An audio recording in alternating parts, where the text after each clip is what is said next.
Public Sénat, avec le soutien de la Mutuelle nationale territoriale, la Mutuelle des agents des services publics locaux et Adviso Partners, cession, acquisition et transmission d'entreprises, nos territoires ont de la valeur, vous présente le Journal des territoires.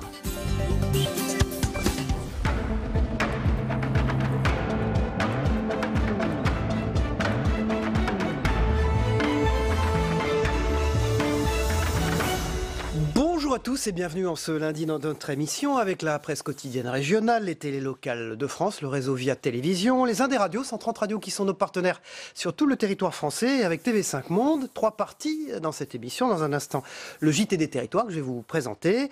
Et ensuite, après la météo, c'est Territoire d'info avec l'invité politique. Aujourd'hui, c'est Thierry Mariani, le candidat Rassemblement national aux élections européennes. Ancien ministre de Nicolas Sarkozy, qui sera sur notre plateau. Enfin, troisième partie avec l'actualité politique et parlementaire. Tout de suite, c'est le JT des territoires. On s'y retrouve dans un tout petit instant. À tout de suite. Pour ouvrir ce journal, direction l'Aude. Vous vous en souvenez, en octobre dernier, les inondations d'une extrême violence frappaient la région. Bilan 14 morts. Les communes en portent encore les stigmates, malgré la reconnaissance de l'état de catastrophe naturelle. La reconstruction peine à venir. Regardez le reportage de Via Occitanie dans la commune de Saint-Hilaire. Aire de jeu inutilisable, maison au bord de l'effondrement ou encore rivière défigurée. Les 204 communes sinistrées de l'Aude portent encore les marques des inondations qui ont fait 14 morts le 15 octobre dernier. Des inondations qui ont fait de lourds dégâts comme ici à Saint-Hilaire, une commune de 750 habitants. De nombreux bâtiments publics ont été touchés comme la mairie qui a été déplacée dans des préfabriqués. Plus haut, on a maison des associations, bibliothèque, groupe médical, tout est parti. Le département et la région ont travaillé main dans la main pour créer un fonds de solidarité.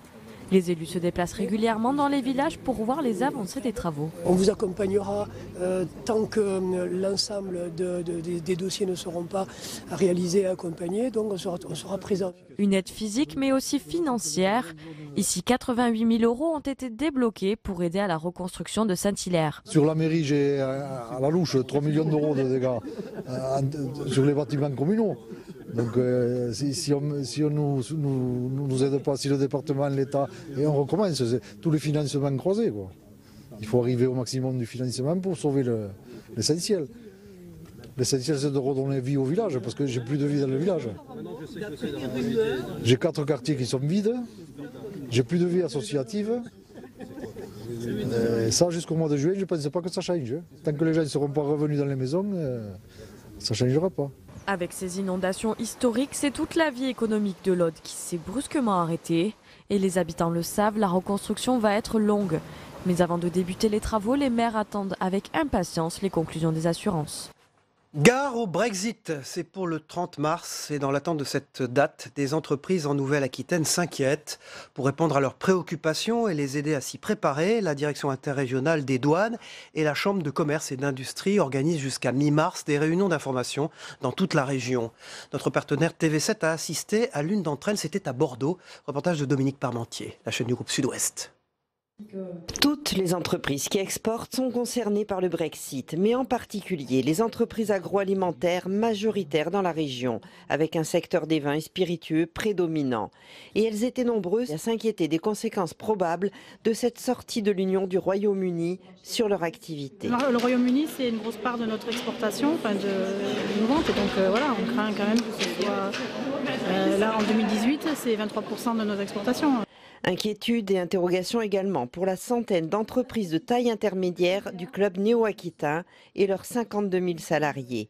Que ce soit dans l'aéronautique, la chimie ou les services, la plupart de ces sociétés travaillent aussi avec la Grande-Bretagne. Donc il y a beaucoup de problématiques qui se posent en termes à la fois de douane, de délai de livraison, de réglementation, d'autorisation sur le mise sur le marché. Et ce problème de Brexit est vraiment grave parce que pour l'instant, on se dirige vers un Brexit hard, mais il faut savoir que beaucoup d'informations ne sont pas disponibles. Et les informations vont peut-être tomber donc le 29 mars et on sera vraiment dans le flou, quoi. Donc c'est vraiment très très inquiétant. En attendant, les services de l'État et des douanes en particulier s'efforcent de les rassurer et surtout de les aider à se préparer à cette échéance. Demain, le Royaume-Uni devient l'équivalent d'un pays tiers. Donc à partir du moment où le Royaume-Uni est l'équivalent de la Chine, il faut pouvoir se dire que demain, ce qui se faisait de manière très simple, c'est-à-dire la liberté de circulation des marchandises entre nos différents pays, l'Union européenne et le Royaume-Uni, demain, ça va se complexifier. Ça va nécessiter de mettre en place un certain nombre de processus et notamment d'intégrer tout ce qui concerne les formalités douanières. On peut voir aussi de formidables opportunités. Le Royaume-Uni, avec tout ce que ça va ouvrir finalement comme marché, c'est comme un nouveau marché qui s'ouvre, aura peut-être des besoins spécifiques qui vont se révéler. Bref, le Brexit pourrait être une chance pour les entreprises si elles savent la saisir. Pas sûr qu'elles aient vraiment le choix. Venons-en à présent au grand débat national après un nouveau week-end de manifestations. Dans certaines régions de France, ces débats font le plein. On vous en parle chaque semaine dans ce journal. Contre-exemple, cette fois à Dourdan, dans l'Essonne, le grand débat peine à convaincre là-bas. Pourquoi? Quelques éléments de réponse avec ce reportage de Yamina Bendaïda pour Via Grand Paris, notre partenaire. Dourdan fait partie des rares communes de l'Essonne où se sont tenues des manifestations de gilets jaunes. Et cela s'est ressenti lors de la session du grand débat national dans la commune la semaine dernière. Si des gilets jaunes ont en effet participé à la réunion publique, pour eux, ce grand débat national, ils le disent, est une arnaque. C'est une perte de temps, il ne faut pas s'imaginer que des solutions vont être pondues à la sortie de ça et que Macron les aura sur le bureau demain. Il a été institué par les Gilets jaunes spontanément et que là, il y a une récupération de l'exécutif pour pouvoir, je dirais, désamorcer en fait ce mouvement de démocratie, on va dire, de terrain. Quant aux autres habitants, environ 120 ce soir-là dans la salle des fêtes de la commune du sud de l'Essonne, l'échange n'a pas été concluant. Certains parlent de frustration, d'autres de déception. On s'est intéressé à des questions qui me paraissent quasiment sans intérêt, en plus avec toute une série de fake news, d'informations fausses. Parmi les thèmes évoqués, il y avait la fiscalité, le pouvoir d'achat, la mobilité, l'environnement. Même la question de l'immigration a été abordée. Chacun a trouvé l'occasion d'exposer ses difficultés. Comment on peut avoir l'impression qu'on s'occupe un peu de nous, qu'on se soucie de nous, autre que de nous taxer? Les plaintes ont de loin écrasé les propositions. Un problème pour certains, venus surtout pour échanger autour de solutions. Ça sert à rien quand tout le monde reste sur ses positions, qu'il y a pas de, tout le monde se plaint, mais il donne pas de solution. Le grand débat national se tiendra jusqu'au 15 mars prochain. Plus de 4000 débats ont déjà été enregistrés en France. Dans ce contexte de grand débat, qui a dit que les jeunes ne s'intéressaient pas à la politique? En Isère, le conseil municipal des jeunes de la ville de Fontaine s'est à nouveau réuni il y a quelques jours. 32 petits Fontainois se réunissent 3 fois par an pour discuter des propositions qu'ils élaborent en collaboration avec un coordinateur tout au long de l'année. 2018, ce n'est pas moins de 120 propositions qui avaient été élaborées. Lina Badredine de Télé Grenoble est allée à leur rencontre. Regardez. À peine adolescents, ils sont élus au conseil municipal des jeunes de Fontaine. Ces apprentis politiques ont été choisis par leurs camarades pour les représenter.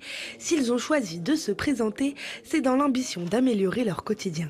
Je voulais essayer de représenter les jeunes de mon âge pour les représenter, pour un peu les aider et améliorer la ville, pour qu'il y ait plus de choses intéressantes à faire et pour que ce soit mieux. Je voulais proposer beaucoup de trucs pour qu'on paye un peu moins déjà, pour qu'il y ait moins de pollution, pour qu'il y ait moins d'électricité utilisée. Dans toutes les écoles de rajouter plus de ballons et plus de financement pour acheter des ballons, etc. etc. Parce que je trouvais c'était sympa, qu'on pourrait rencontrer des personnes. Du coup, j'ai voulu faire cette commission. Présidé par le maire de Fontaine, le conseil municipal jeune, c'est du sérieux. 3 projets ont été annoncés, une journée BD et manga, la mise en place d'actions dans les écoles et les collèges pour trier ces déchets et l'adaptation des parcs aux enfants handicapés. Ça qui est bien avec les enfants, c'est qu'on a beau penser tout ce qu'on veut, on a beau construire des projets, les enfants ils arrivent et ils bousculent tout. On les a départagés dans 3 commissions, chaque commission avec des compétences différentes. Et chaque commission travaille sur un projet ou 2 projets. Donc c'est pour ça que ce soir, il y a eu 3 délibérations, parce que les 3 commissions ont fait un projet de délibération, chacun dans des compétences tout à fait différentes. Donc vous avez bien pu voir une qui est compétence plutôt loisirs-sport, une qui est plutôt compétence solidarité et une qui est plutôt compétence cadre de vie. Et toutes les propositions ont été votées oui à l'unanimité. Et après 1h30 de conseil municipal, il est temps de rentrer dormir. Demain, il y a école. Et maintenant, grâce à TBO, la chaîne dirigée par Hubert Coudurier, qui est sur ce plateau, coup de projecteur à présent sur une initiative solidaire à l'IUT de Lorient. 3 étudiants ont organisé une journée d'accueil pour les sans-abri.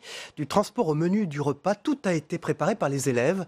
Et Xavier Patrijon, de la chaîne TBO justement, était sur place. On regarde ensemble.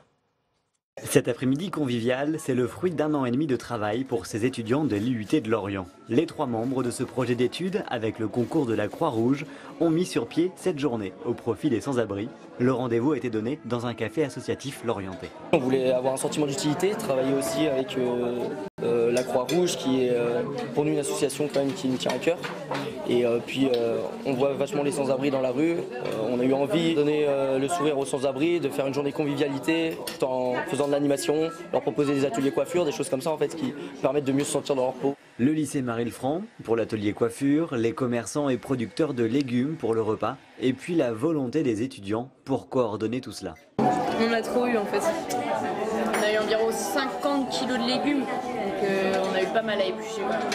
À la fin du repas, des sacs de vêtements ont été distribués issus de leur collecte au mois de novembre dernier, ce qui donnait là encore une autre dimension au projet. Ouais, ou comme ça. Bon, après, Mais finalement, ce genre d'événement n'est pas monnaie courante. Ça arrive de temps en temps, mais pas des projets aussi grands. Je ne sais pas. Et là, c'est bien de faire leur connaissance, que là, j'ai parlé avec Fabrice ici à mes côtés. Franchement, là, j'ai passé un bon moment, très bon moment. Et franchement, c'est génial.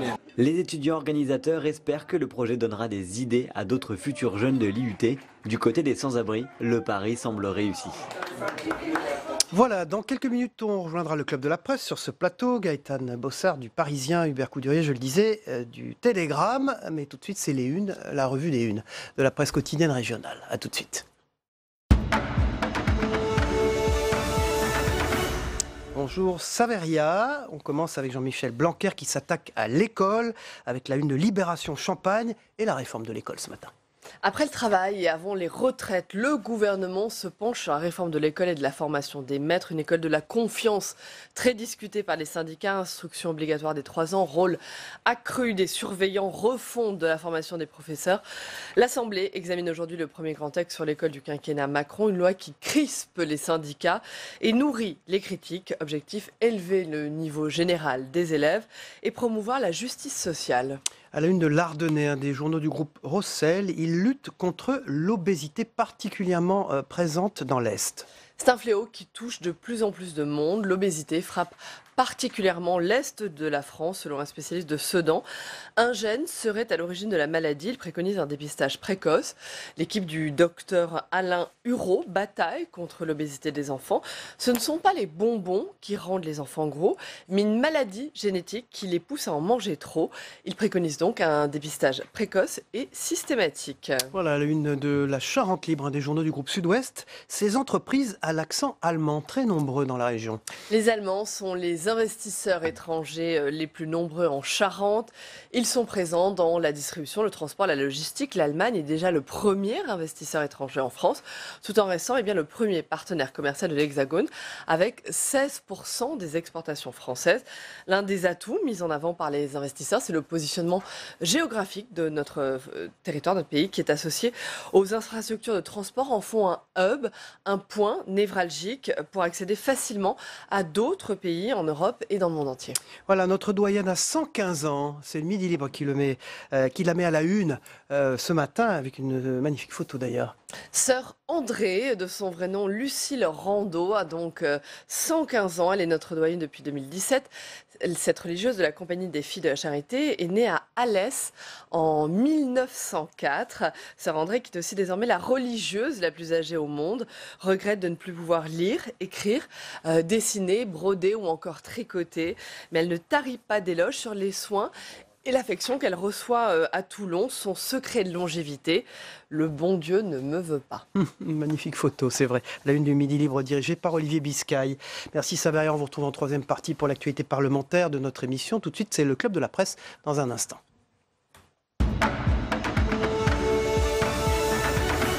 Bonjour Gaëtane Bossard, du Parisien, notre partenaire. Vous dirigez l'édition Hauts-de-Seine de ce quotidien régional, car c'est aussi un quotidien régional, le Parisien. Merci d'être là. Bonjour Hubert Coudurier, directeur de l'information du Télégramme, on dit plus de Brest, Cyril. Et président de TBO et de TB Sud, les chaînes régionales TNT de Bretagne. Avec vous, Hubert Coudurier, on démarre avec cette une du Télégramme, le référendum qui divise.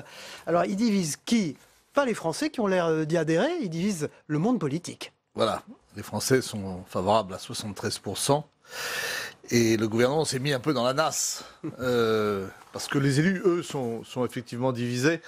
Et à commencer par le ministre des Affaires étrangères, qui a dit la semaine passée qu'il était hostile au fait qu'un référendum pollue la consultation européenne, qui est quand même très importante. On sait que la France n'est pas un pays très européen, même si la France aimerait bien, comme toujours, entraîner dans son sillage.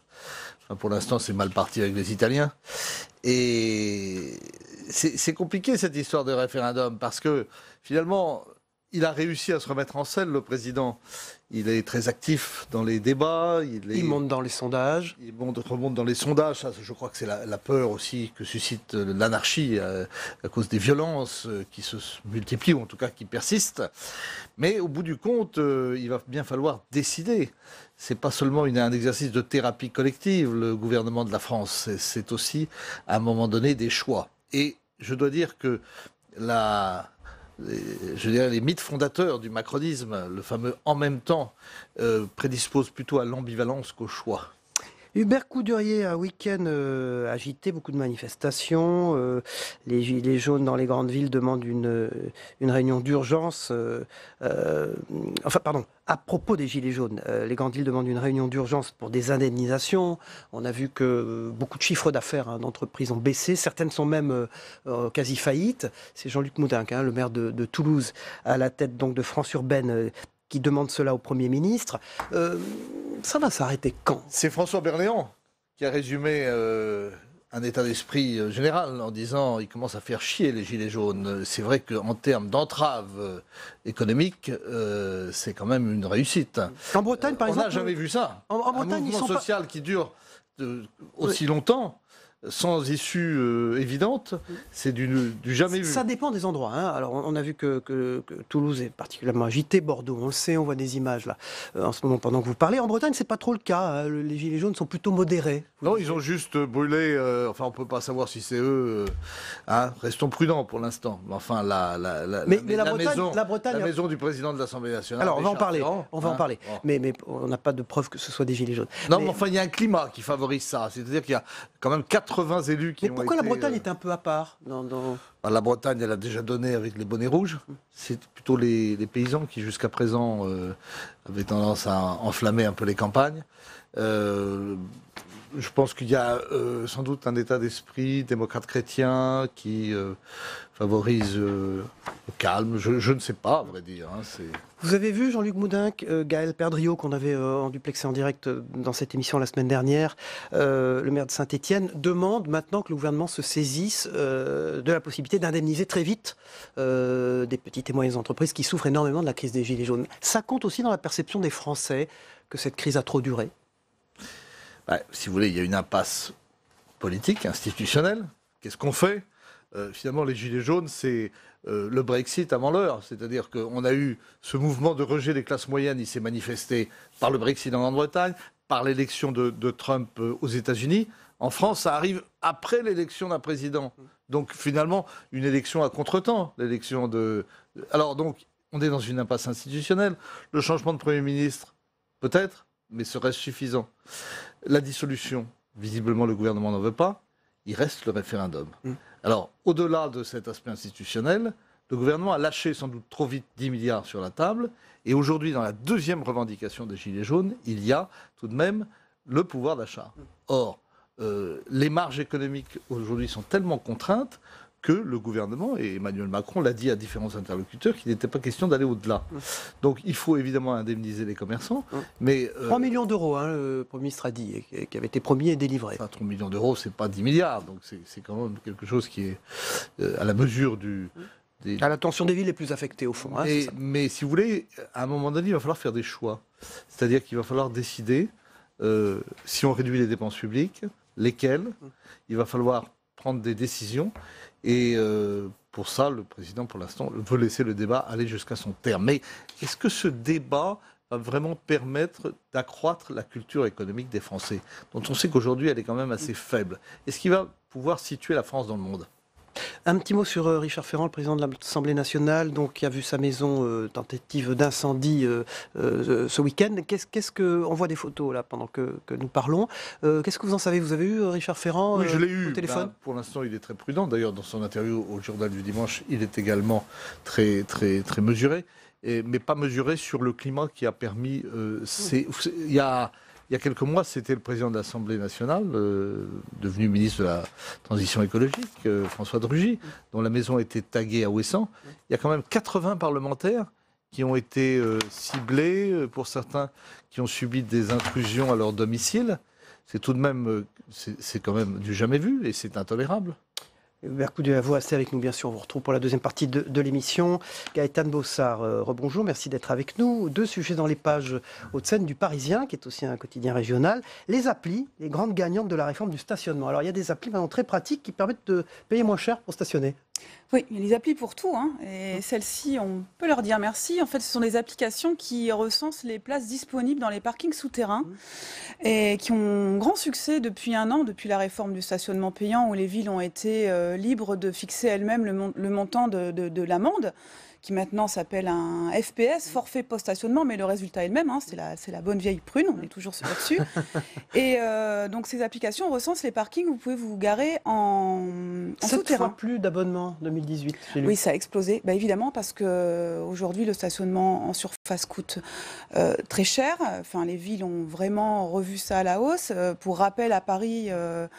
Pour 6 heures de stationnement, qui est le maximum où on puisse se garer dans les rues, c'est 35 dans les arrondissements extérieurs, on va dire, et 50 à l'intérieur.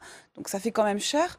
Et alors en sous-sol, c'est beaucoup moins cher? Oui, alors j'ai fait une petite simulation. Ouais. Alors c'est quoi? Cyril. Alors imaginons, je dois venir, je viens en voiture, nous avons un déjeuner, puis une réunion de travail derrière, je réserve un parking de 12 à 16 heures à côté du Sénat. Il va m'en coûter, j'ai fait le test pour 4 heures, de 14 € à 16,80 € dans un périmètre très proche d'ici. Si je devais stationner en surface, 4 euros, c'est 4 heures, c'est 26 €, pardon. Ah oui, ça n'a rien à voir. Et 5 heures, c'est 38. Le double. Voilà, on n'est pas du tout dans les mêmes... Cette appli, facile à se connecter dessus? Vous inscrivez, vous téléchargez, on vous dit où est le parking, combien ça vous coûte, à combien de minutes de marche il se trouve. Et voilà, il y en a 3, 4 ou 5, je ne sais plus, on les a recensées et qui cartonnent toutes. Très bien, donc dans les pages transport du Parisien, édition Hauts-de-Seine, et puis sur le site internet, évidemment, les applis grandes gagnantes de la réforme du stationnement. Le Grand Paris, alors elle s'appelle Emblématique, c'est une tour symbole de Paris en grand, et elle est signée Roland Castro. Parlez-nous de cette tour incroyable, alors, dans lequel il y a un jardin tous les 3 étages. C'est ça.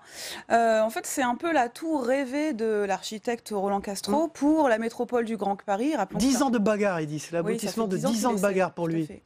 Il a essayé de la planter à Paris, il a essayé de la planter dans les Hauts-de-Seine à Gennevilliers, et finalement elle se retrouve à Aubervilliers. Elle sera livrée milieu de mois prochain, donc c'est imminent.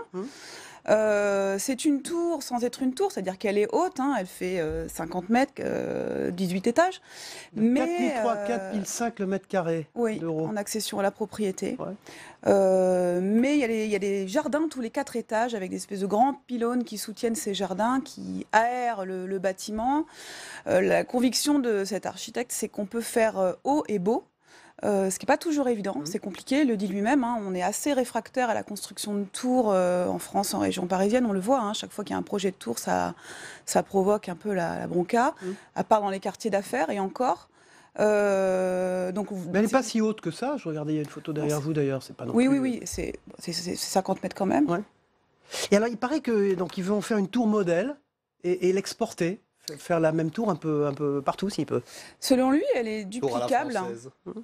C'est ça, c'est une œuvre qui est duplicable à de multiples endroits en région parisienne pour permettre d'habiter le ciel, comme on dit joliment, mais enfin habiter, en gros habiter en hauteur. Supérette au rez-de-chaussée, brasserie, salle de sport. Supérette et brasserie obligatoires, en gros les commerces, il est adepte du bistrot, Roland Castro, il faut qu'il y ait des lieux de vie.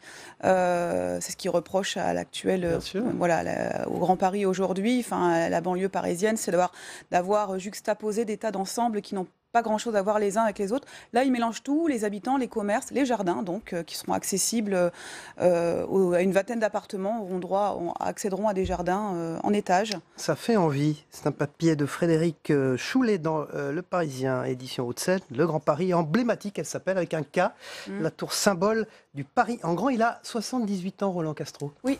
Merci Gaëtane Bossard d'être venu nous parler de ces sujets. Donc dans vos pages du Parisien, édition Hauts-de-Seine aujourd'hui. Dans un instant, la météo des territoires, le temps qu'il fait en France et dans les départements français, d'Amérique, de l'océan Indien, du Pacifique et des Caraïbes. Et puis l'invité politique, tout à l'heure, c'est Thierry Mariani. Vous le savez, c'est ce candidat Rassemblement national aux élections européennes qui est un ancien ministre de Nicolas Sarkozy. A tout de suite, on regarde la météo, on se retrouve après. La météo vous est présentée par l'Assemblée des départements de France.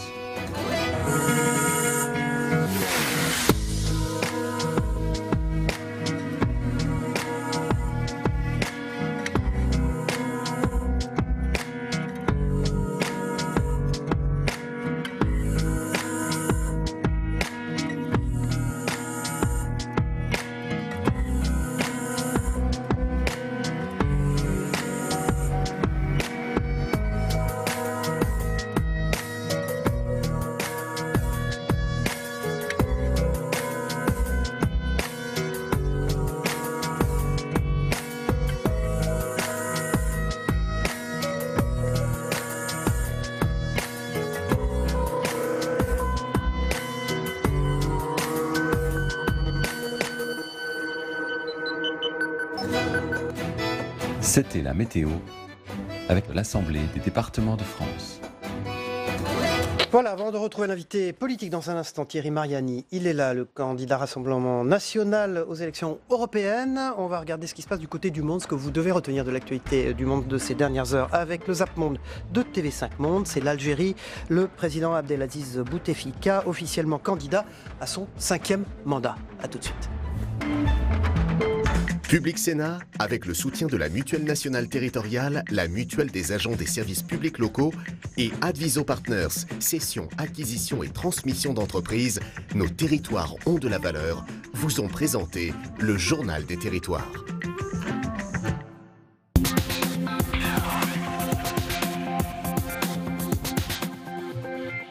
À la tête de l'État algérien depuis 1999, Abdelaziz Bouteflika briguera bien un 5e mandat le 18 avril prochain. Ses apparitions publiques se faisant de plus en plus rares depuis son AVC en 2013, c'est par un message transmis à l'agence de presse officielle APS qu'il a annoncé sa candidature. Le président a répondu favorablement aux appels incessants des partis de l'Alliance. Il l'a fait avec beaucoup de courage. Derrière le calme apparent, combattants kurdes et djihadistes du groupe État islamique se livrent un combat sans merci. C'est dans cette région de l'est de la Syrie, tout près de la frontière irakienne, que Daesh détient encore quelques kilomètres carrés de territoire. La bataille sera terminée dans les jours à venir.